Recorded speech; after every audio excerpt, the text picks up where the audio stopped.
బాబు పేరేంటి? శ్రీకర్. ఏ ప్రాబ్లంతో అడ్మిట్ అయ్యారు? బాబుకి ఫీవర్ బాగా వచ్చింది. ఫీవర్లో పిడిసి వచ్చింది. PDC okay. వచ్చే వరకు చేతులు పళ్ళు అన్నీ గట్టిగా పెట్టేసి గట్టిగా పట్టుకున్నాడు.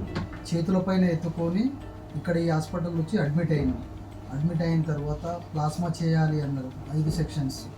ఫస్ట్ చేసిన తర్వాత కొంచెం క్యూర్ అవుతుంది అన్నారు. ఫస్ట్ అయిపోయింది, సెకండ్ అయిపోయింది, థర్డ్ అయింది, ఫోర్త్ తర్వాత కొంచెం స్లోలోకి వచ్చింది. దాని తర్వాత కిడ్నీ ప్రాబ్లం, కిడ్నీ కూడా దానికి డయాలసిస్ నడిచింది, 3 సెక్షన్స్ నడిచింది. దాని తర్వాత కొంచెం బ్రెయిన్ పైన వెయిట్ ఉందన్నారు. ఎంఆర్ఐ స్కాన్ కూడా తీసినాము. దాని తర్వాత మళ్ళీ కొంచెం హార్ట్ ప్రాబ్లం ఉందని చెప్పారు.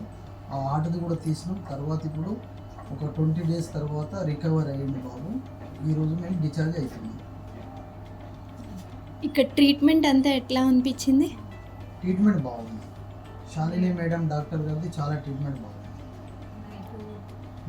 నైట్ అని కానీ డే అని కానీ 24 అవర్స్ ఐసీలో బాబు దగ్గరే ఉండి చూసుకున్నాం. Sisters care support sister care అంతా కూడా చాలా బాగుంది. ఐసీయూలో బాగుంది.